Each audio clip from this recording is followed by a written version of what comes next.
getting closer to what Spurs basketball means. We don't have experience, right? Screw it.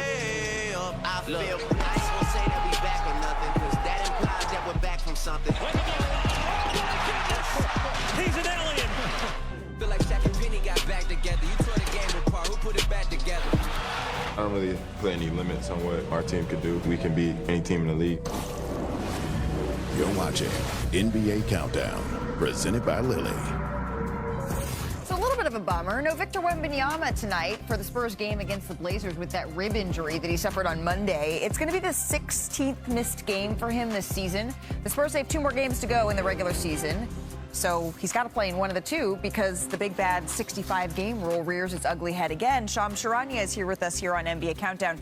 Are the Spurs optimistic, Shams, that they're going to get Victor for one of these 2 last games? Malika, there's confidence that Victor Wembanyama will be able to play at least one of these final 2 games as soon as Friday against the Dallas Mavericks at home, potentially.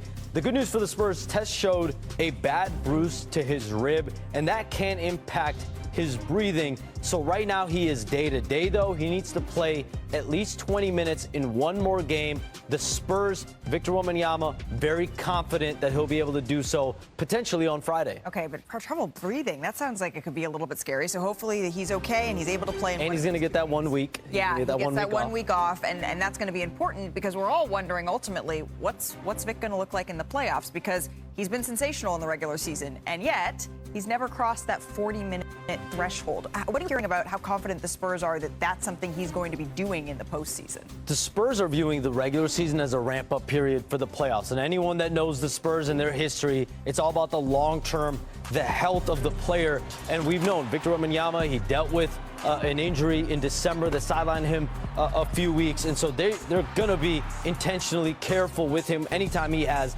multiple injuries over the course of a season. And think about it, over the weekend in Denver, that game that went to overtime, he almost got to that 40-minute mark. So that just goes to show they're getting there minutes-wise. Come playoff time, you know it's going to be hard to keep Victor Wembanyama off the court. Yeah. And again, the week in between will serve Vic and this team good notice. Yeah, just to get a little bit of rest here before the playoffs begin. But you said that this is a ramp-up period. If this is what Victor Wembanyama can do in a ramp-up period, imagine what he's going to be able to do when he crosses that 40-minute threshold. Shams, great outfit, nice matching here, and we appreciate the insight. Year 3 of Victor, it's been historic. We've seen so much success, and a lot of it's unprecedented because the Spurs, they have 60 wins this season. That's after they missed the playoffs, of course, last year. They're the first team since Perk, your 2008 Celtics, to do that. But your Celtics... Who was the starting center on that team? He was handsome. Oh. Yeah, but you were starting center the year before when they missed the play. Hello, Wendy. Well, they had... It's too much information. They had, you got Ray Allen on that team, you had Paul Pierce on that team, you had Kevin Garnett on that team. There was playoff experience kind of up and down the roster on that team, and that's the biggest sort of knock on San Antonio, the question of if that is going to come to bite them in the postseason, Perk. Well, I don't feel that way because I got the Spurs winning the NBA championship. Wow. Okay. I believe that, Has he said yes. that before? I have yes, not heard that before. Yeah, I'm going to say it again Okay. right before the postseason starts. I just feel like they're a group with old souls, and it's led by Victor Wembanyama. When you go in the dictionary, you look up the word generational, it's going to have his name right there by it for the definition of generational talent.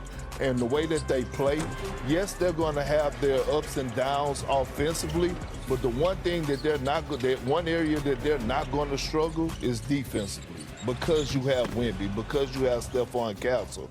And when you think about what the position that they put themselves in with the number 2 seed, they're going to have home court all the way out through the conference finals. And we know that role players play better at home. So they didn't put themselves in position where majority of their games are going to be at home, which is going to play in their favor. I have no doubt that the Spurs will be cautious with Victor. I also have no doubt he can play 40 minutes. I want to know if he can play 40 minutes 4 or 5 times in 10 days. And right now, they're lining up with Denver in that second round. Play up against Jokic 4 or 5 times, Aaron Gordon 4 or 5 times in 10 days. That's what I'm not so sure about.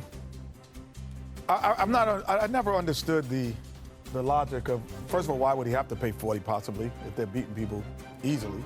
But why do we worry? because there's no player averages that many minutes during the regular season. He wouldn't be an anomaly if he did it. That's typical. With Victor's, maybe some might say his body type or the injuries that we've seen him deal with in the past, he's never been a high minutes player. Well, I think at times he didn't have to. A guy averages closer to 30 points a game. That's right. In a short span. Efficiency is better than the amount of time. He's so efficient in his time that it allows the Spurs to have 60 wins in those minutes. So every player knows if you're a starter that you're going to jump up 3 to 4 minutes in the playoff because the rotation's short down. We don't play 9 and 10 because we don't play back-to-back games or whatever. So we play 8. So even Stephon Castle in minutes is going to increase to 3 to 4 minutes. That is not unusual. I don't understand why they don't think is the experience Wembenyama can't do it. Part of it for you? Not in terms of minutes. But in terms of just a general playoff experience in a team that's so young, trying to contend with if they're going to get to Perk's lofty expectations, a team like OKC, who last year was facing these same questions, but had all the answers. Without question, experience plays a part. I'd rather have the guy who's doing the camera who's been here 10 years than the guy who's his first day. Right, you don't think you look as good with the guy? Sometimes, but it doesn't mean the guy in his first day. Doesn't mean the guy in the first day might know better angles, might have something new that you haven't seen before. So, he's going to be fine. Donovan Mitchell, though, he was listed as questionable for most of the day with an ankle sprain, but he's strapping up those together just one winning season and won only one playoff game while going 29 games under 500. And the Bulls this week, they made some changes. They fired a bunch of leaders in their front office that also traded away Zach LaVine, Vucevic, DeRozan, Kobe White, Alex Caruso. And here's the kicker. They received just one first-round pick for all of those deals. And yesterday, owner Michael Reinsdorf, he gave fans a glimpse of what was to come next. Thank you all for being here. I want to start by speaking directly to our fans. I hear and I understand the frustration, and I feel it too. You deserve a team that competes at a high level and that is building towards something real and sustainable. Responsibility for delivering that belongs to me. If I interview someone and they're not sold on Billy, and they're not sold on a Hall of Fame coach, they're not sold on a person who's won championships in college, who's gone deep in the playoffs with Oklahoma City, who I believe with the Chicago Bulls every year, given the team that he was given, I think he achieved really good results. Not the results that we wanted, but that's not because of Billy. Now is the time. We tried the other route, it didn't work, we failed, and now we're in position to get this right. Clean slate. So that's kind of how I went through the process. Okay, so Reinsdorf is saying clean slate here, except that there is a condition, right? The new general manager, Billy Donovan, is their coach as long as Billy wants to be their head coach. So what's exactly been laid out here for whoever is next in this job? Well, right now the Bulls are going to start their process, likely potentially hiring a search firm to assist this. And this process could take 4 weeks, 6 weeks, could be even longer than that to find that. But the Bulls' job that we're see now open, it is still viewed as a premier job. One, because of the market. Two, because of you see the loyalty that the Reinsdorfs have had for years, for decades. When I talk to people around the NBA, it is viewed as a top job under those circumstances. And yes, Billy Donovan is someone ownership wants to continue to move forward with as long as he wants to be there, and also give him an input on the roster and an input on the potential president/GM hire. That's going to be a room. If Billy Donovan stays, that's going to be Jerry Reinsdorf, Michael Reinsdorf, John Paxson, who's a senior advisor there. He ran the Bulls for a long period of time. And Billy Donovan, if he stays, that's kind of your core group to decide the next head of basketball operations. This is a team with 7 first-round picks moving forward. They've got ample cap space. So they are well positioned here in that market to turn this around. And Chicago, despite the product on the court the last couple of years, Chicago is still a city that NBA players historically have wanted to live in. But Shams, you said a couple of times, if Billy Donovan wants to stay.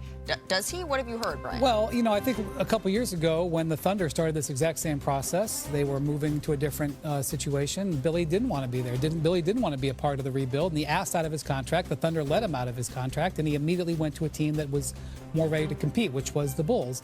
So the question is, this is going to be a rebuild. We see the agony that coaches are going through on a nightly basis who are going through rebuilds. I get why somebody wouldn't want to do that. I think it is interesting that Michael Reinsdorf he even intimated that Billy could be the team president if he wanted to be. I don't expect that.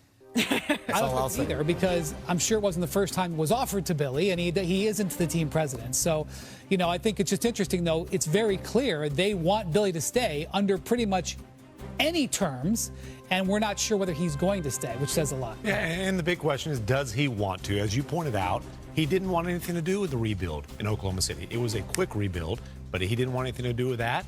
And are the Bulls committing to a rebuild? What is the path they're taking here?